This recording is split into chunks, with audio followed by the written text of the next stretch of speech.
Assalamualaikum warahmatullahi wabarakatuh.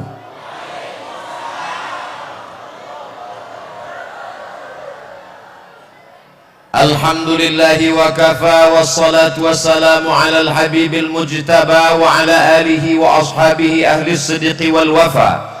Subhanaka la ilma lana illa ma 'allamtana innaka antal alimul hakim. Rabbi shrah li sadri wa yassir li amri wahlul 'uqdatam min lisani yafqahu qawli. Kullu amrin zibalin, semua amal yang baik, walam yubda' bihamdillah, kalau tidak dimulai dengan ucapan pujian kepada Allah, fahuwa aqta', maka amal itu putus, tak dapat dibawa sebagai bekal menghadap Allah. Maka kita awali dengan alhamdulillahi rabbil alamin. Semua majlis kalau tidak disebut selawat kepadanya, maka majlis itu menjadi antana jifah, majlis bangkai busuk berulat dan berbau. Maka majlis yang penuh dengan kehormatan kemuliaan ini kita ucapkan namanya Allahumma salli ala sayyidina Muhammad wa ala alihi wa sahbihi wa barik wa sallim. Laisa minna, tidak termasuk golongan kami, kata Rasulullah sallallahu alaihi wasallam.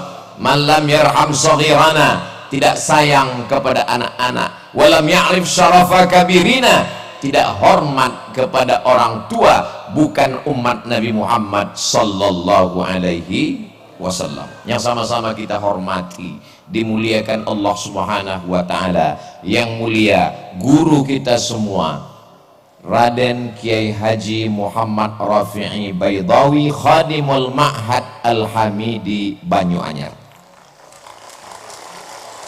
Guru kita Raden Kiai Haji Rafi'uddin Syamsul Arifin, Dewan Pengasuh Darul Ulum Banyuanyar. Para masyayikh Pondok Pesantren Batu Bata, Pondok Pesantren Panyepen, dan seluruh para pengasuh pondok pesantren, para ulama, tokoh masyarakat, para santri, dan semua hadirin. Kalau tuan ke Pamekasan, jangan lupa membawa kipas. Kenapa ada nama yang tak disebutkan? Karena tak tertulis di atas kertas. Mohon maaf, sahabat saya, guru kita Al-Mukarram Kiai Haji Dr. Ahmad Fauzi Tijani, pimpinan Pondok Pesantren Al-Amin Perenduan, yang menyertai saya selama beberapa hari ini sampai pulang hari Senin. Tapi yang pulang saya, beliau tidak ikut. Kemudian pula guru kita semua Al-Mukarram Syekh Kiai Ali Karrar hafizahullah. Semua yang tak disebutkan, muslimin muslimat, mukminin mukminat, hadirin hadirat yang belum kawin dan belum sunat, semuanya dimuliakan Allah subhanahu wa ta'ala. Abdul Somad datang ceramah tausiah ke Pondok Pesantren Banyuanyar. Salah. Abdul Somad datang ke Pesantren Banyuanyar ingin mengambil barokah. 227 tahun, berapa kali ganti KTP? Bagaimana kemuliaan mereka? Suatu ketika Imam Ahmad bin Hanbal datang ke Masjid Nabawi, lalu tangannya mengusap mimbar Rasulullah sallallahu alaihi wasallam.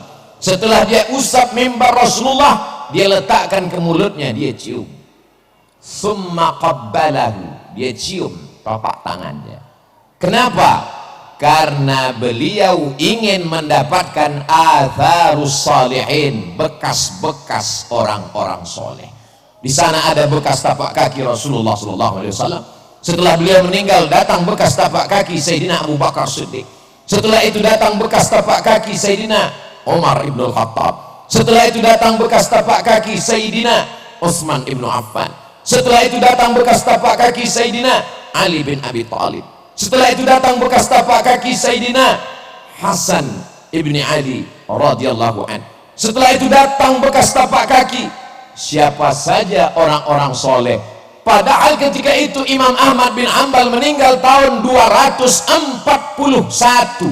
Hari ini Abdul Somad datang setelah pesantren Banyu Anyar berdiri 275 tahun. Walaupun kita tidak bertemu dengan mereka di dunia, insya Allah kita akan bersama di surga Jannatul Firdaus. Berani sekali Ustaz Somad tausiah di depan para alim ulama. Tadi waktu Ustaz duduk baca apa? Kirim Al-Fatihah. Untuk Maulana Kiai Isbat, Al-Fatihah. Untuk Maulana Kiai Abdul Hamid sudah kirim Al-Fatihah. Untuk Kiai Baydawi sudah kirim Al-Fatihah. Supaya apa? Supaya melimpahlah madat dan barokahnya untuk kita semua, insya Allah. Ada seorang ulama ahli hadis yang memiliki majlis di Masjidil Haram, namanya Sayyid Alawi bin Abbas Al-Hasani. Kenapa disebut Al-Hasani? Karena dia keturunan Sayyidina Al-Hasan, anak Sayyidatuna Fatimah, anak Sayyidina wa Maulana wa Syafi'ina wa Dhukhrina wa Qurrati A'yunina Muhammad sallallahu alaihi wasallam. Sayyid Abbas sedang mengajar, lalu kemudian dia lihat ada orang tua yang sedang tawaf, lalu dia bertanya kepada salah seorang muridnya, dia tanya kepada Kiai Baydawi, itu siapa? Orang tua itu adalah Sayyidil Walid, ayah saya. Ini orang salah satu daripada wali-wali Allah subhanahu wa ta'ala. La ya'riful wali illal wali. Tidak ada yang kenal wali kecuali wali. Jadi kalau ada yang mengatakan Abdul Somad itu wali, berarti dia wali murid atau wali kelas. Jadi sudah jelas kalau ada yang mengatakan Abdul Somad berani petantang petenteng ceramah di depan alim ulama, dia hanya ingin mengambil barokah kemuliaan. Tapi Ustadz membelakangi mereka. Kok berani Ustadz? Coba putar lagi videonya, mundur ke belakang. Sebelum maju tadi kan berbisik dulu ke Kiai. Kiai ke depan, kata Kiai silakan. Tapi Kiai yang lain, saya sudah angkat tangan 10 jari, 11 dengan kepala. Saat mereka semuanya mengangguk, berarti let's go.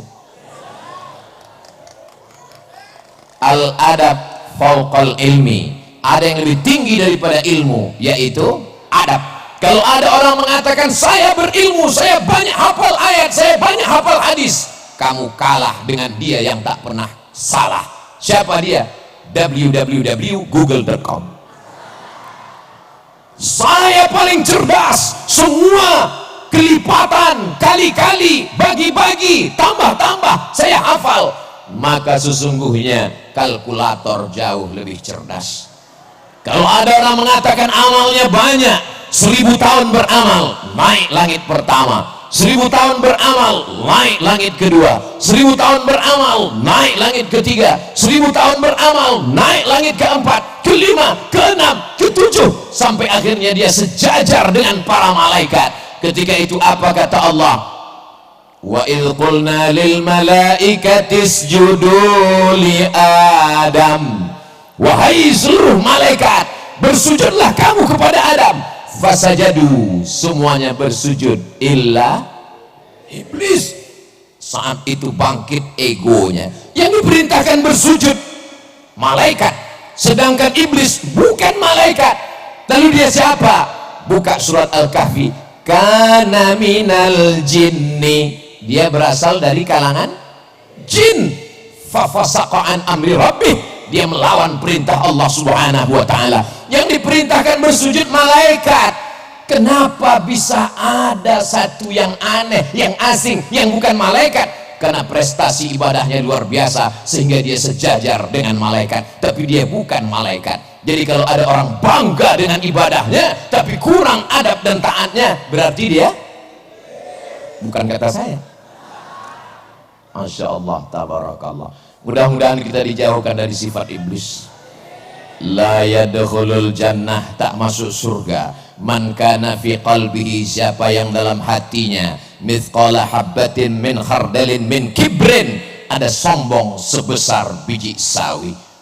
Sebetulnya yang Ustaz bicarakan ini siapa? Saya. Di atas pentas, di atas karpet hijau, ada lagi karpet abu-abu lengkap dengan bunga-bunganya, dikawal dengan pasukan khusus anti santet.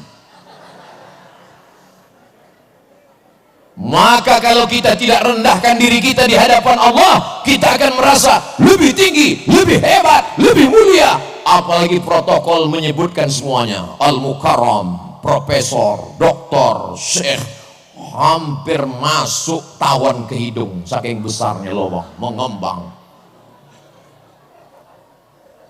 Tinggal satu titel yang belum, almarhum. Pada saatnya semua akan tinggal, yang kekal abadi hanyalah harimau mati meninggalkan belang, gajah mati meninggalkan gading, manusia mati meninggalkan hutang.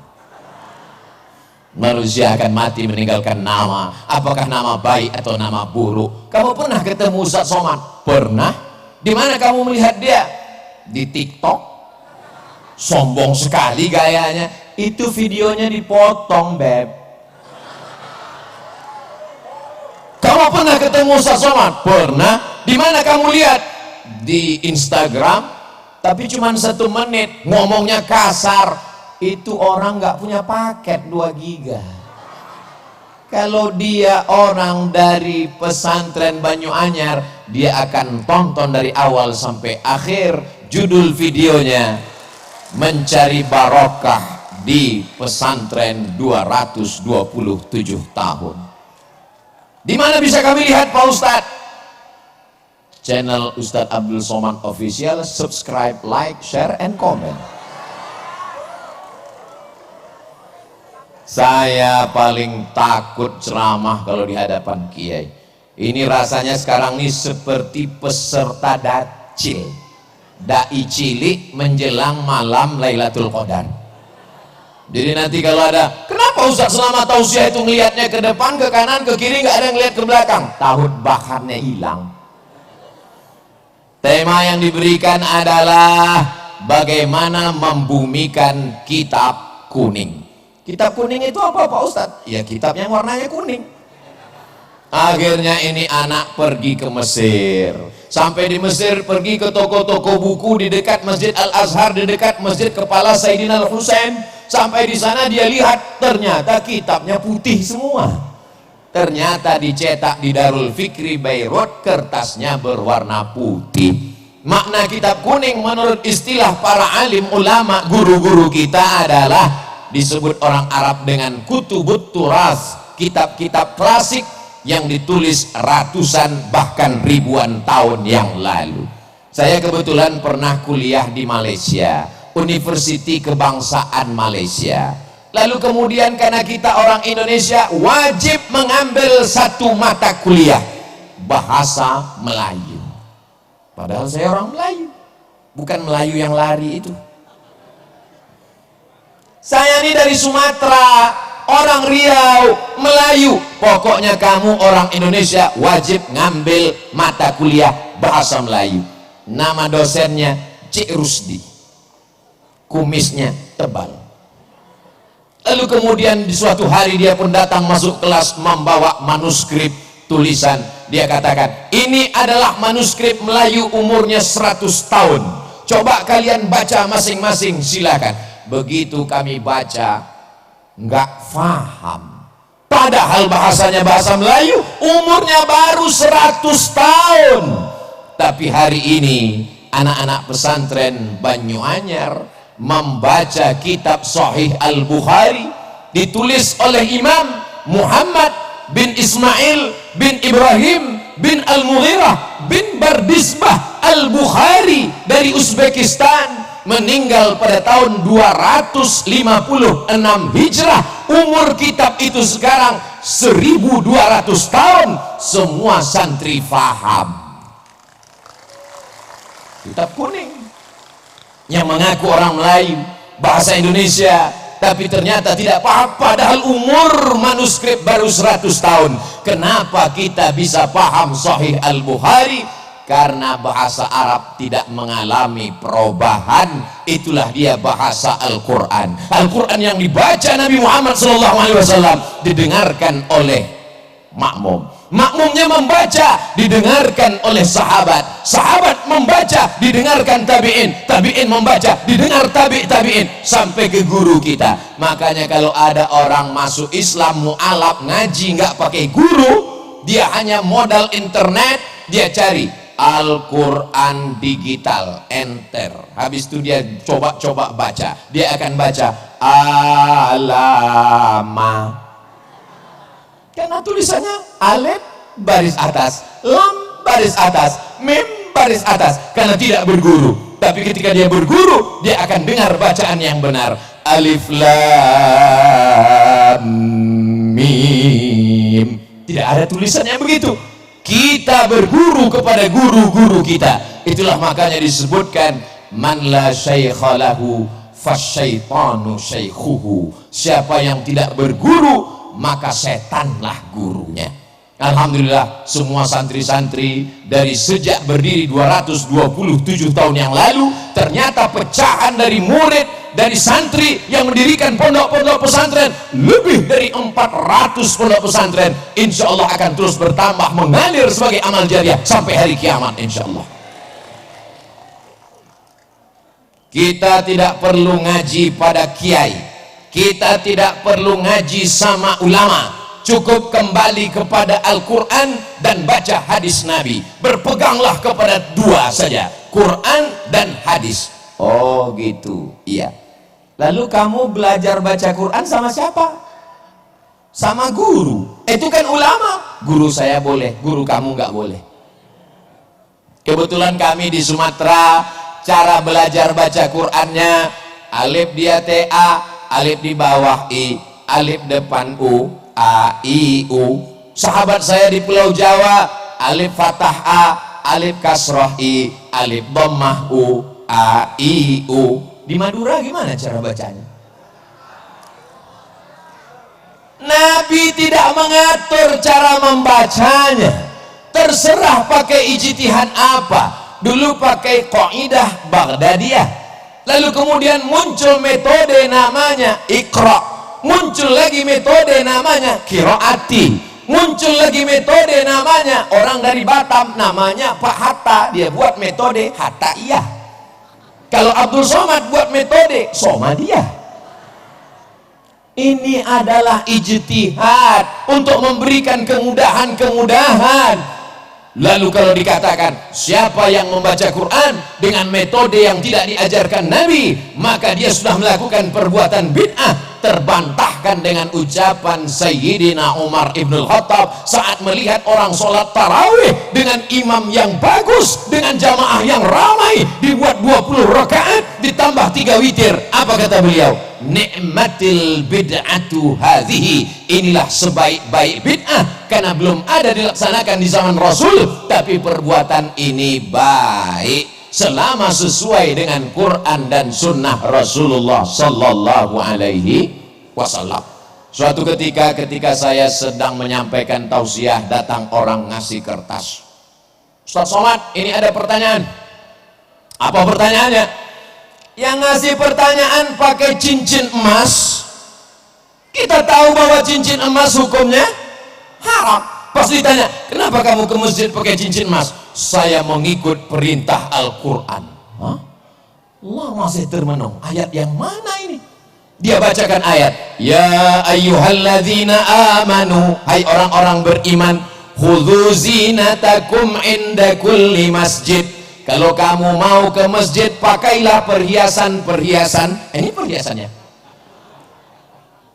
Gara-gara kembali ke Al-Quran tanpa melalui pemahaman ulama. Padahal asbabun nuzul ayat itu adalah ketika mereka dulu zaman jahiliyah melaksanakan tawaf di Masjidil Haram, bunyi kalimatnya Oryanon talik, mohon maaf. Oryan, mohon maaf, tidak layak di depan kiai, telanjang, tidak pakai pakaian. Sebagaimana lahir tidak membawa dosa dan pakaian, maka tawaf pun tidak pakai pakaian. Turun ayat, ya ayyuhalladzina amanu, hai orang yang beriman, khudzu zinatakum, pakailah pakaian inda kulli masjid, ketika kamu mau masuk ke Masjidil Haram melaksanakan tawaf. Di mana kami bisa lihat penjelasan itu? Dalam kitab-kitab tafsir. Di antaranya tafsir Imam Abu Ja'far Ibnu Jarir At-Tabari pada abad ketiga. Berarti kitab ini umurnya 1100 tahun yang lalu. Masuk ke kategori kitab kuning. Maka dia kitab kuning walaupun warnanya putih.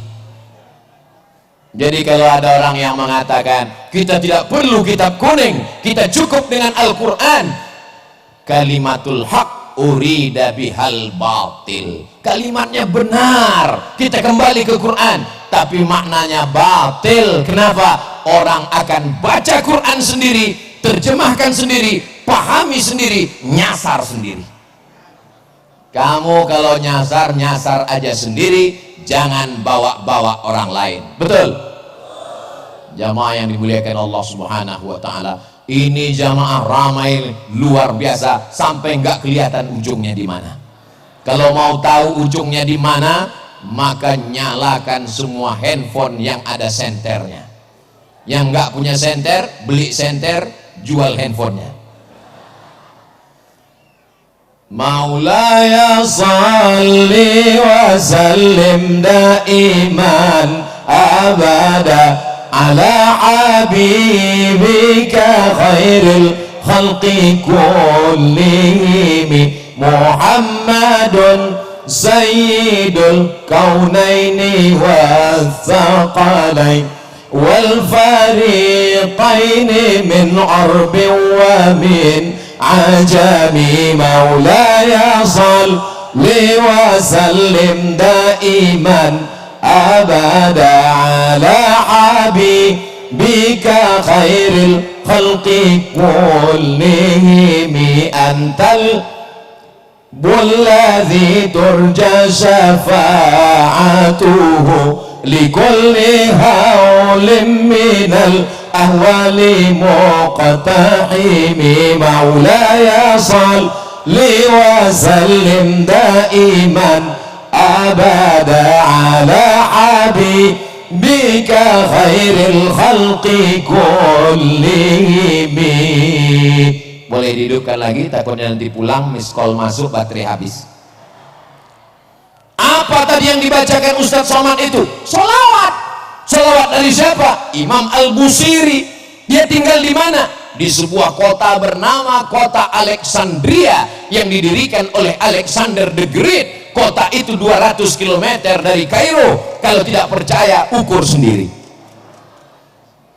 Anak-anak kita ketika nanti akan pergi ke Makkah melaksanakan tawaf sa'i dan umrah, mudah-mudahan mampir ke Iskandaria berziarah ke makam Imam Al-Busiri. Seorang laki-laki yang tidak berdaya, lumpuh, tidak bisa menulis, tidak bisa berjalan, tidak bisa berbuat apa-apa, tapi dia berusaha keras untuk membuat untayan kata, memaksakan diri dengan ujung jarinya memuji Rasulullah sallallahu alaihi wasallam.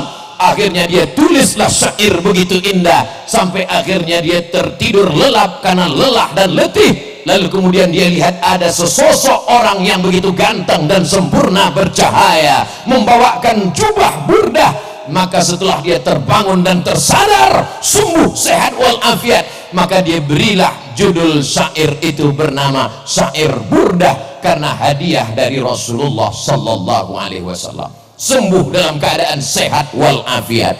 Begitu indahnya kisah Al-Burdah, tapi begitu diperlihatkan kepada orang, apa kata mereka? Ini adalah sholawat bid'ah, wa kullu bid'atin dhalalah wa kullu dhalalatin finnar.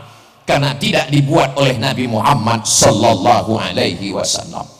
Kalau tidak dilakukan Nabi, maka berarti perbuatan itu bid'ah. Apakah pernah Nabi membaca Maulaya salli wa sallim? Apakah pernah Nabi membaca salawat burdah? Tidak pernah. Kalau begitu maka perbuatan ini bid'ah. Wa kullu bid'atin dhalalah wa kullu dhalalatin finnar. Sorga yang seluas langit dan bumi isinya cuma 3 aja. Dia, istrinya, sama mertuanya. Berbahaya kalau kita tidak kembali kepada kitab kuning.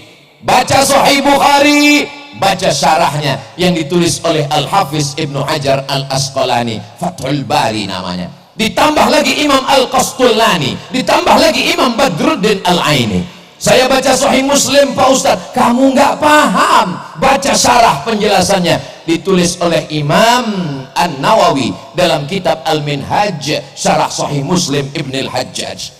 Saya baca kitab Muwatta Malik, Pak Ustadz, kamu nggak ngerti. Nanti kamu akan katakan dalam kitab Muwatta Malik ini hadisnya dhaif semua, sanadnya putus semua, ini balawat, ini munqati'at, ini maqtu'at. Padahal sesungguhnya sanad-sanadnya sudah disambungkan oleh Imam Ibnu Abdul Bar dalam kitab At-Tamhid lima fil Muwatta minal ma'ani wal asanid.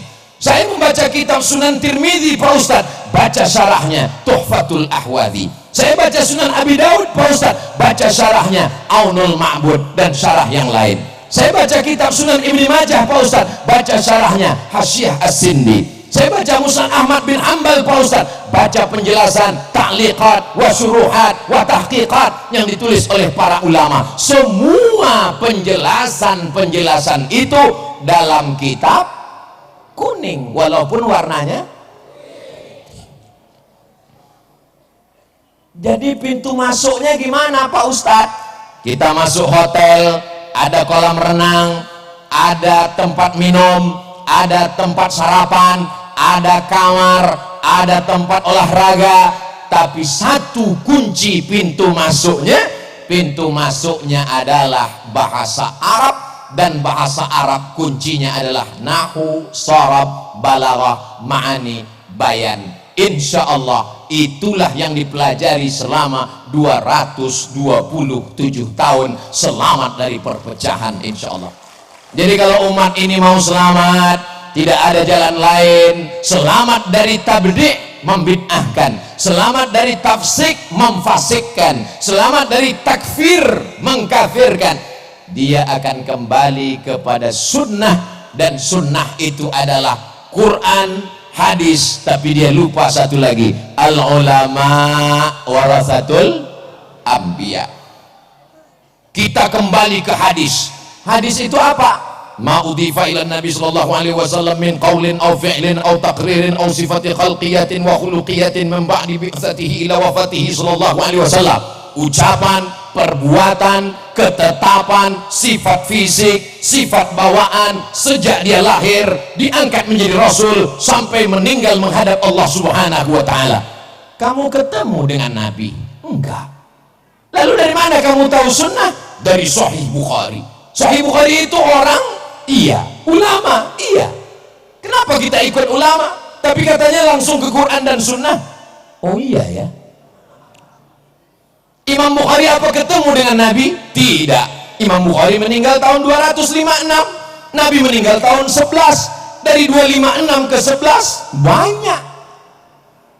Jadi kalau begitu Imam Bukhari dapat hadis itu dari mana? Dari gurunya. Namanya siapa? Abdullah bin Maslamah. Abdullah bin Maslamah dapat dari siapa? Dari Imam Malik bin Anas. Malik bin Anas dapat dari siapa? Dari Abu Zinad. Abu Zinad dapat dari siapa? Dari Al-A'raj. Al-A'raj dapat dari siapa? Dari Abu Hurairah. Abu Hurairah dapat dari siapa? Dari Nabi. Bersambung sanadnya. Kalau putus di atas namanya mu'allaq, kalau putus di bawah di atas namanya mursal, hilang sahabat. Kalau hilang sanadnya dari penulis kitab ke atas namanya mu'allaq. Kalau putusnya berurut-urutan namanya mu'bal. Kalau putusnya tidak di atas, tidak di bawah, tidak di tengah namanya munqati. 2 SKS 16 tatap muka. Potong tatap muka pertama, potong mid semester, potong UAS, ujian akhir semester. Apakah mungkin belajar hadis tafsir dalam 16 tatap muka?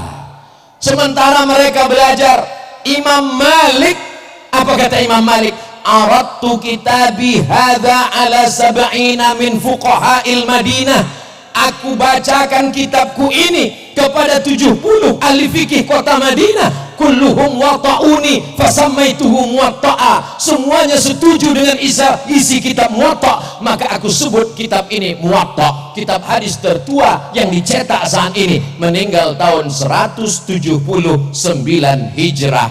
Catatan-catatan penting dari Imam Malik ke guru-gurunya bersambung sampai ke Nabi sallallahu alaihi wasallam. Al-isnad minad din. Sanad adalah bagian dari agama. Fanzuru amman ta'khudhu dinakum, perhatikan kamu ambil sanad ilmu kamu dari siapa. Orang sekarang kalau ditanya, kamu belajar dari siapa? Dari guru saya. Siapa guru kamu? Syekh YouTube. Nama lengkapnya siapa? Tabayatubu. YouTube. Belajar di YouTube nggak apa-apa kalau gurunya ada. Sebenarnya jamaah yang hadir hari ini, mereka cuma memastikan apakah Abdul Somad itu ada.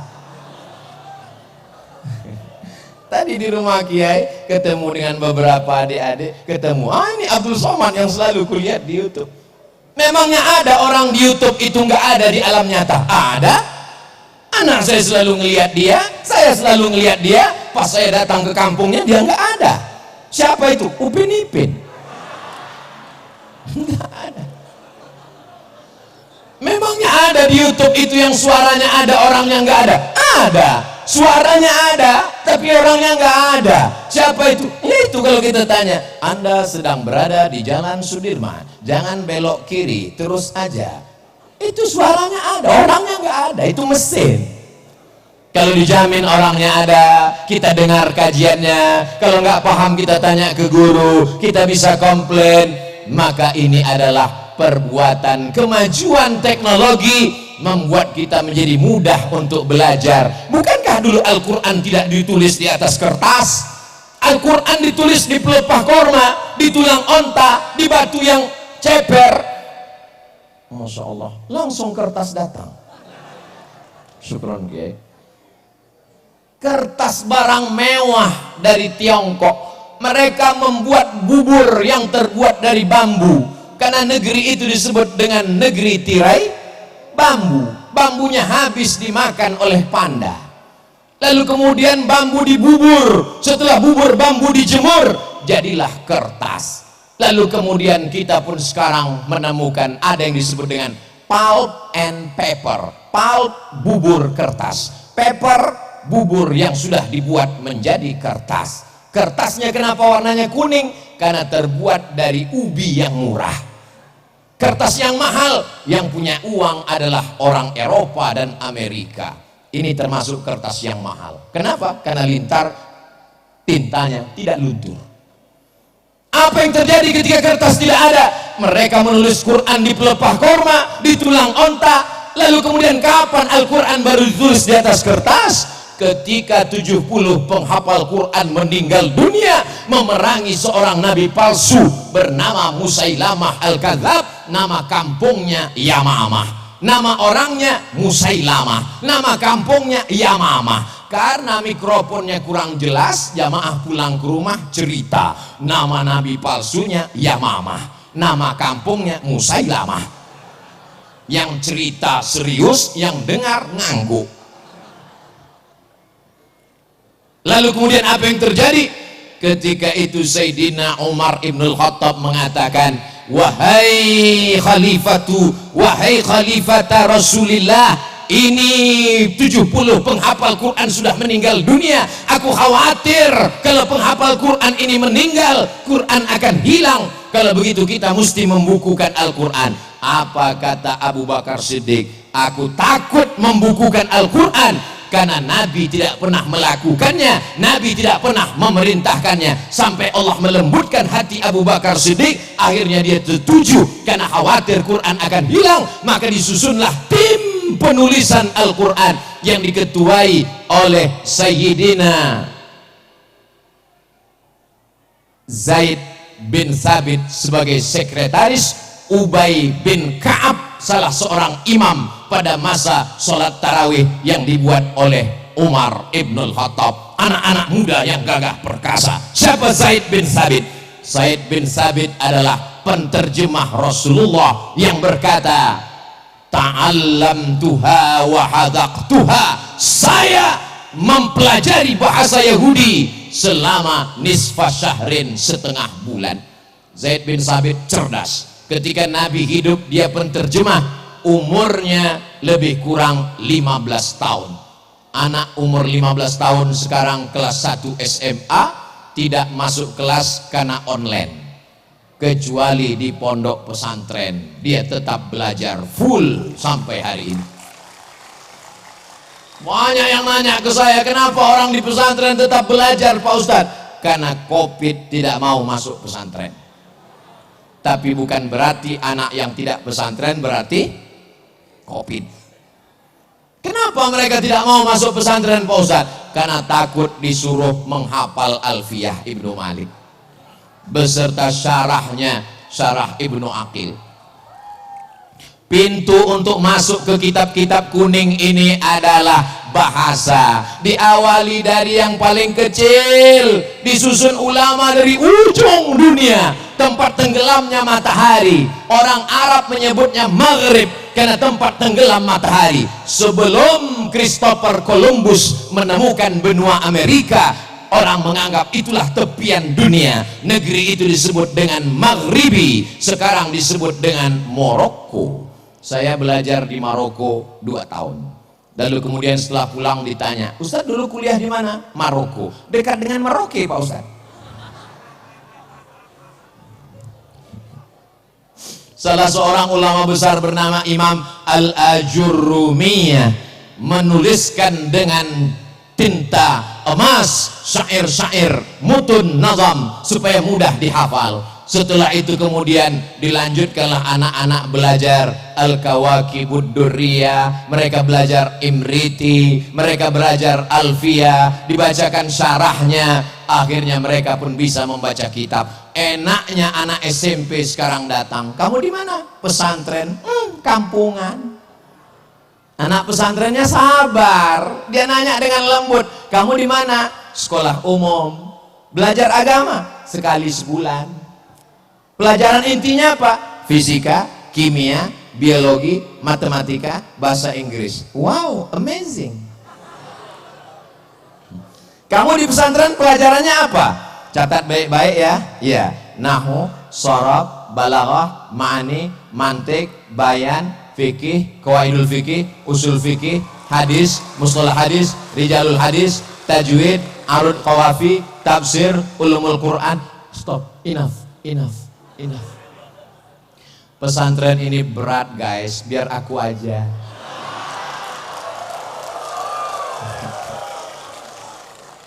Banyak orang salah sangka, anaknya nggak lulus SMP negeri, nggak lulus SMP plus, nggak lulus SMP swasta karena mahal. Ya udahlah, masuk pesantren aja. Belum masuk pesantren aja udah error. Ditambah pelajarannya begitu banyak, hang.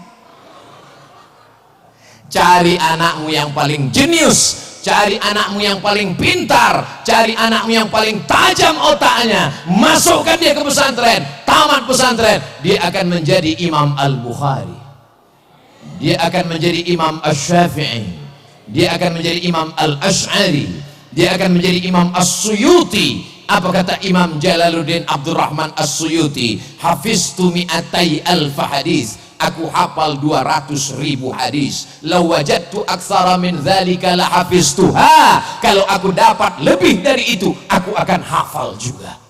Ini banyak orang sekarang begitu enaknya ngomong, Imam Syafi'i manusia, saya manusia.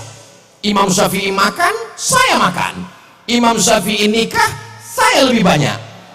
Imam Syafi'i itu tidur, saya juga tidur. Kalau Imam Syafi'i boleh baca Quran mengeluarkan hukum, saya juga bisa baca Quran dan mengeluarkan hukum. Orang yang begini jangan dimarahi, cuman tanya aja lembut-lembut sambil berbisik, udah ngopi belum?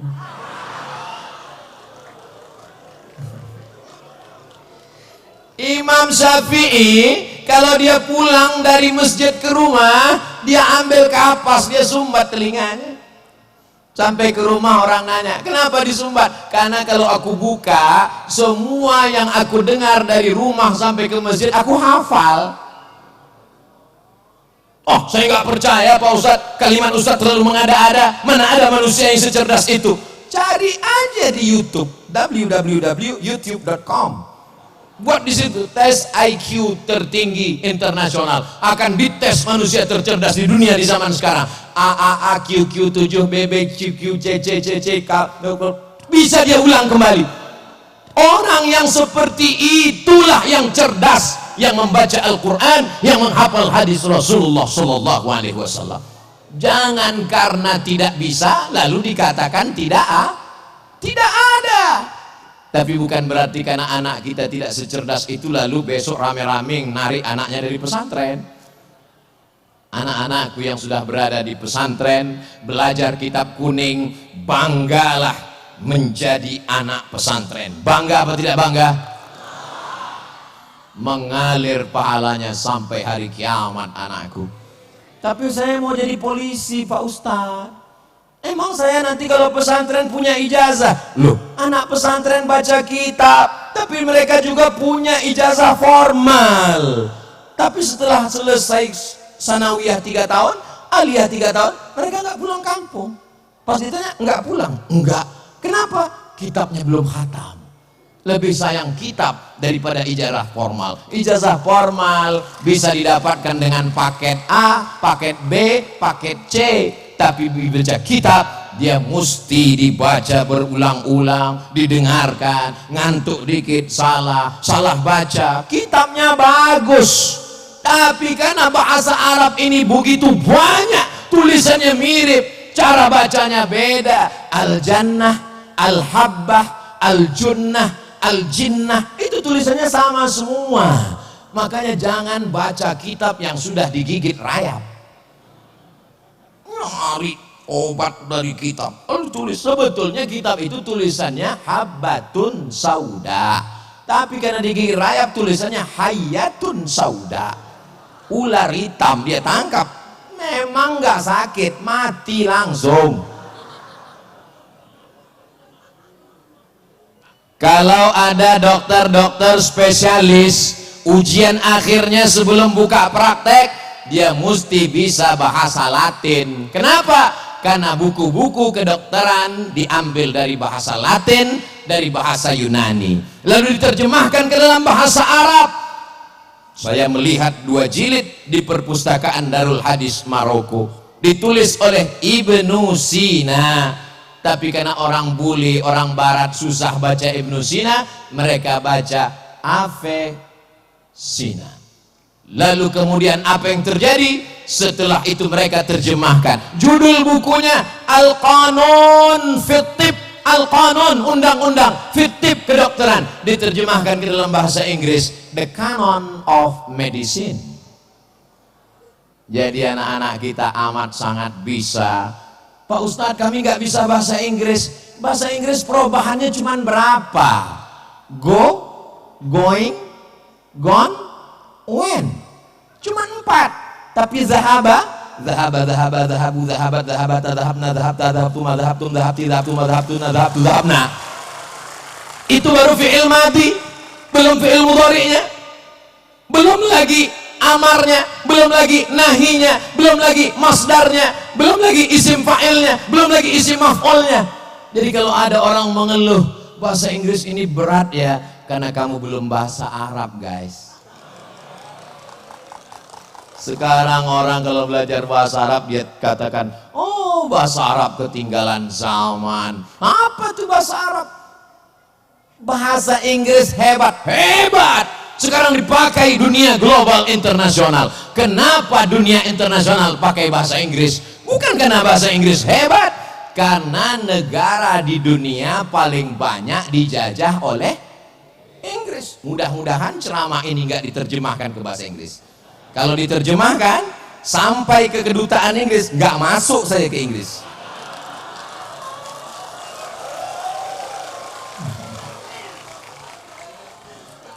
Apa maksa? Apa maknanya?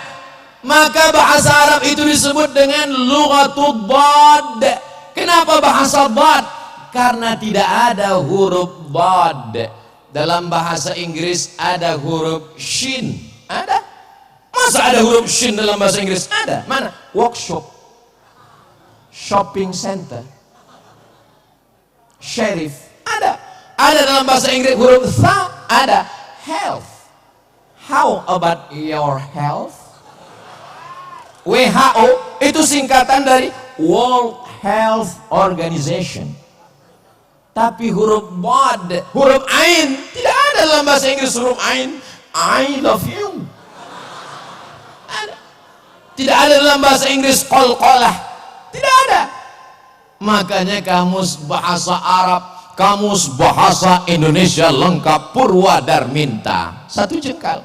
Tapi kamus Ibnu Manzur Lisanul Arab, kamus bahasa Arab, dulu ketika di pondok baru pakai kamus Munjid fil lughati wal a'lam, bangganya luar biasa, dibawa ke masjid, sampai di masjid rupanya untuk bantal. Begitu melihat perpustakaan besar, Tajul Arus, Al-Muhit, Lisanul Arab, Al-Qamus, ternyata kamus-kamus ini luar biasa. Untuk onta saja berapa? An-Naqah, Al-Ibil, begitu banyak kata-katanya. Al-Jamal, mohon maaf Pak Jamalnya yang tersinggung, tapi nama suami saya Jamal, itu pakai alif. Al-Jamal dalam bahasa Inggris mau panjang mau pendek nggak ada beda. What are you doing? Nggak ada beda. Tapi dalam bahasa Arab berbeda panjangnya, berbeda intonasinya, berbeda maknanya. Suatu ketika saya pulang dari airport naik taksi, lalu kemudian kawan saya nanya ke supir taksi, ya sawa, enta arif tarik? La, ana la arif. Gara-gara alifnya dia pasang tarik, padahal yang betul mestinya dia tanya, enta arif tarik? Kamu tahu jalan nggak? Gara-gara alifnya dia pasang di tengah, akhirnya supir bilang, enta arif tarik? La, ana mus arif tarik. Tarik nama orang. Beda panjang pendek. Aina tadhhabu ya akhi? Ilal matar. Matar hujan, mestinya pakai alif. Ilal matar. Tapi tidak selamanya juga mesti ketat seperti baca tajwid. Kalau tanwin ketemu dengan waw, mesti idgham, dimasukkan ke dalam, akhirnya dia baca. Begitu kita datang ke rumah dia, ahlan wa sahla. Nah, itu hanya dalam bahasa Arab. Kebetulan saya punya teman, saya punya kawan, dulu waktu latihan bahasa Arab mau ke Mesir dia baca ahlan wa sahla. Sekarang sudah doktor, nama nggak boleh disebut, menjaga kode etik jurnalistik.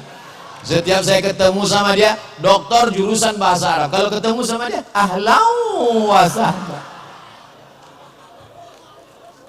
Saudara yang dimuliakan Allah Subhanahu wa taala, dulu sebelum ke Mesir saya sempat 1 tahun di jurusan bahasa Arab Fakultas Tarbiyah di Institut Agama Islam Negeri Sultan Syarif Kasim. Salah satu dosennya merupakan mahasiswa pertama Ma'had Khartum lil Lughatil Arabiyah li ghairin natiqina biha di Sudan.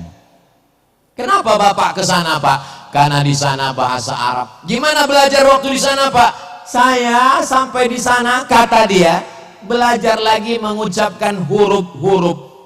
Masa S2 belajar huruf lagi? Ternyata penyebutan huruf kita salah, kata dia. Lalu saya penasaran, salahnya di mana? Kami di kelas dikasih kapas, 1 orang 1 kapas. Disuruh nyebut huruf fa. Semua disebut huruf fa. Pa. Siapa yang hurufnya keluar duluan, lalu kemudian kapasnya terbang, salah. Lalu saya tanya, yang benar gimana Ustadz? Kapasnya terbang duluan, hurufnya keluar dengan nada yang lembut. Sampai sehalus itu, sampai sedetail itu. Dari mulai makharijul hurufnya, sampai intonasinya, sampai idgham, ikhfa, gunnah, qalqalah bila gunnahnya. Makanya kalau kita dengar qari membaca Al-Quran, di mana dia memainkan suara sehingga masuk irama, bayati, soba, bayati, soba, sika, jaharka, ras. Ketika pada idgham, ketika pada gunnah, disitulah dia akan masukkan min qablikum. Bukan berarti saya tahu bunyi itu tadi hanya untuk menyenangkan hati saya saja, walaupun suara ini tidak begitu. Tidak boleh melantunkan ayat-ayat Al-Quran dengan irama-irama. karena melantunkan, memasukkan irama ke dalam ayat Al-Quran adalah perbuatan yang terlarang. Oh gitu ya. Iya. Sekarang kita dengar Imam Masjidil Haram. Alhamdulillahi Rabbil Alamin Ar-Rahmanir Rahim Maliki Yaumiddin. Itu ada iramanya enggak? Ada. Gimana baca Al-Fatihah enggak pakai irama? Alhamdulillahi Rabbil Alamin Ar-Rahmanir Rahim Maliki Yaumiddin.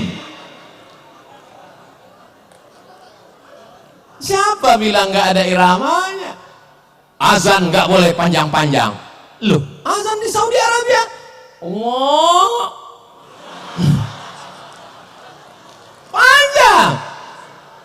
Azan nggak pakai irama gimana bunyinya? Allahu Akbar, Allahu Akbar. Itu yang muazinnya Babin Kamtibmas.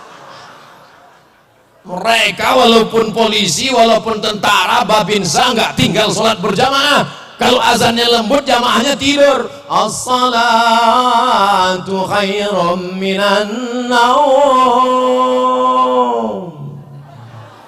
Maka Pak Babinsa dengan Babin Kamtibmas dia robah iramanya. As-salatu khairum minan naum. Langsung jamaah siap. Likulli makan maqal. Anak pesantren dengan ijazahnya dia bisa jadi dokter spesialis. Apalagi kalau dia hafal Quran dia bisa dapat beasiswa. Sekarang ada namanya Bintara Santri Angkatan Darat, dia bisa jadi jenderal. Bintang 7 jangan sakit kepala, cukup bintang 4 saja. Ketika dia punya kekuasaan dia akan menolong agama Allah. Tapi basicnya mestilah pesantren. Saya diceritakan oleh sahabat saya, dulu kiai-kiai itu menjadi pasukan Hizbullah, menjadi pasukan pengusir tentara Jepang dan Belanda. Teriakan mereka adalah teriakan Allahu Akbar. Santri-santri dulu orang mengatakan hari kita mengusir Belanda adalah tanggal 10 November. Betul, tidak salah. Tapi kenapa orang bersemangat berjihad tak takut mati 10 November? Karena sebelumnya ada resolusi jihad tanggal 22 Oktober. Dari 22 Oktober ke 10 November, pada saat itu ada perjuangan luar biasa. Ulama lah yang mengajarkan bahwa kalau kau mati, kau akan mati syahid. Sehingga mereka berjuang li'i'la'i kalimatillah. Allahu Akbar. Maka Belanda lari pontang-panting, Jepang lari pontang-panting, tinggal sendalnya. Itulah disebut dengan sendal Jepang. Dan pesantren Banyuanyar, betul, menjadi bukti sejarah salah satu rudal Belanda mendarat kemari. Dan mukjizat karomah, kalau mukjizat untuk Nabi, karomah untuk wali Allah, tidak meledak. Tidak meledak. Lalu apa yang terjadi? Lalu dibongkar, dibuang misiunya, dibuang kabel-kabelnya. Sekarang untuk jadi teng teng teng teng teng teng teng.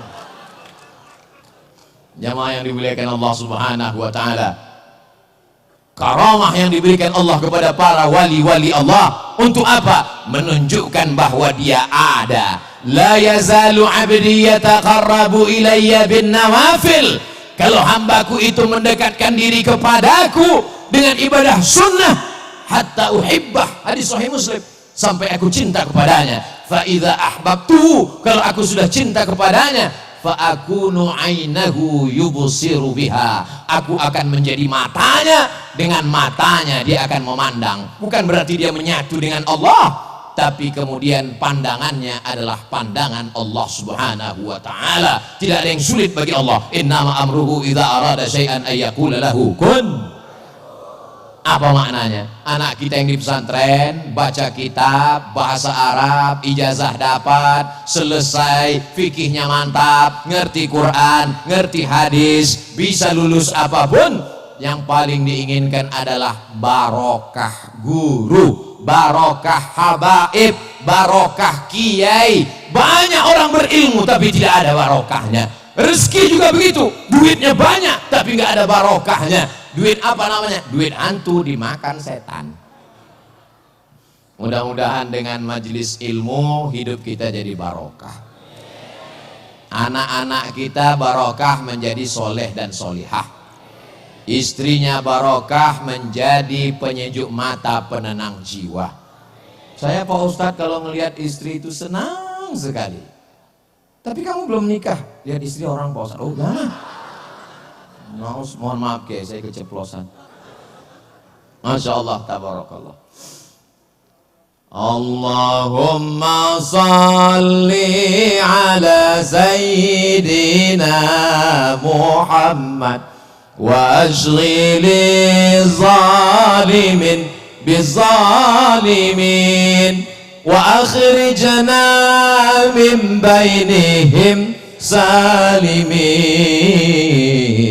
wa ala alihi wa sahbihi ajma'in. Sallallahu rabbuna ala nuril mubin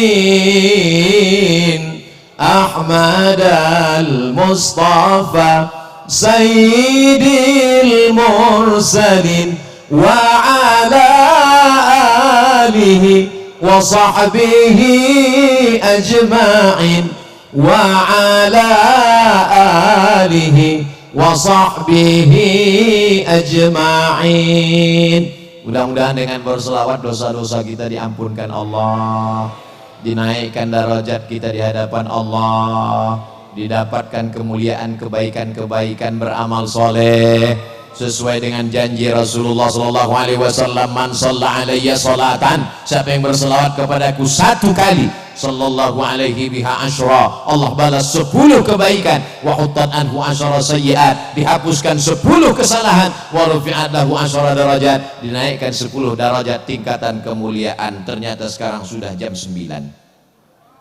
Tadi saya mulai tausiah jam 8. Begitu saya cerita, nyampaikan ini, ngomong, lihat jam, udah jam 9. Ternyata ngomong di depan orang yang hatinya khusyuk itu nggak terasa 1 jam. Nah Ustadz Somad nih basa-basi aja ngomong pelipur lara. Enggak, dari tadi sampai sekarang saya belum ada ngelihat jam. Wallahi tallahi billahi, saya ceramah terus baru lihat, loh sudah 1 jam. Sampai-sampai saya ragu, jangan-jangan jam ini mati. Ternyata kalau kita ngomong, orang hatinya terbuka, kita menyampaikan juga cair, tak terasa. Saya pernah tausiah, rasanya lama sekali menjelang buka puasa.